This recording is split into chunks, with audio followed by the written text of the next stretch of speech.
Thank you for joining the third installment of Festivals. As I said in the last class, these classes here on the festivals might be rather short, and they're done because we want to keep them organized in separate classes, though the classes will not take very long to do. This one will also be a short class, building one upon another.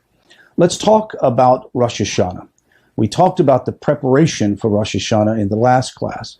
In this class, we're going to talk about the Day of Judgment, the birthday of the world. It is a tremendous celebration, a tremendous time of solemnness. It is a day of ultimate connection with the Creator. Let's first talk about the concept of judgment and celebration.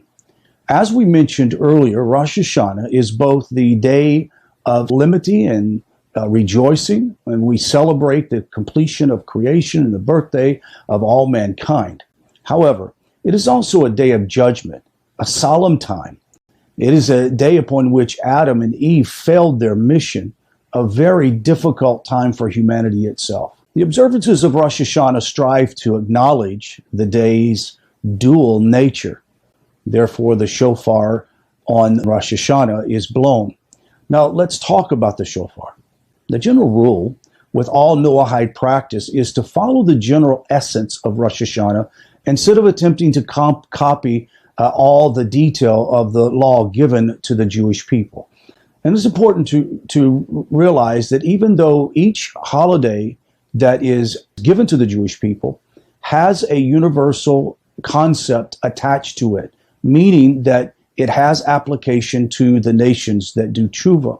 And when they memorialize or remember that day on behalf of the Jewish people, that God had given that law to the Jewish people, it is important to begin to pull out the essence of each one of those high holy days and apply it to you personally. Therefore, when it comes to Rosh Hashanah, there is no need for you to attempt to follow the exact prescription of Torah as well as rabbinical law in doing the holiday itself. Now, let's talk about the difference. And the reason why it's important for us to talk about this is to understand the difference between mitzvot and minhagim. Mitzvot are matters that God commanded to mankind, whether Noahide or Jew.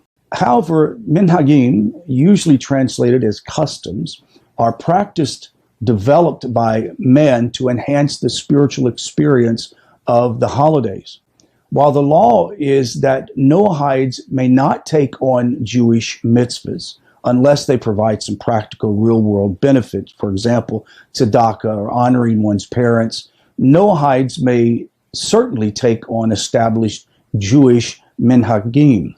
These minhagim, often rich with meaning and speak deeply to the human experience of the Torah. We're going to mention many of such minhagim in the course of these lessons over the next few days. On the eve of Rosh Hashanah, and this is probably one of the most important aspects of the eve of Rosh Hashanah for the B'nai Noach. This, well, of course, as well to Jews, but for the B'nai Noach. Rosh Hashanah, as all of the Torah festivals, begins at sunset on the previous evening. By Rosh Hashanah Eve, the house should be cleaned. In honor of the holiday, one should endeavor to get a haircut and get his nails done. Sometimes women will go out and have their hair done in a special way, maybe even buy a Rosh Hashanah outfit, have clean clothes on, nice clothing to welcome in the great day. One should not rush into Rosh Hashanah. Instead, all of the preparation should be complete well before sunset, that one may enter the day in a spirit of peace and tranquility and focus. Why is it important? Rosh Hashanah is a day of examining what happened in the world, the beginning of the world. It's not only a joyous time, but also a somber time. And therefore, when we enter in, we have spent time in personal judgment, personal inspection of our lives, and we come into it well prepared, not in a rush, not in a hurry, to demonstrate what would we call the honor of that period of time. That's Rosh Hashanah. This concludes Rosh Hashanah Part 3, or Festivals Part 3, Rosh Hashanah, and we'll go into the next class. We'll see you there.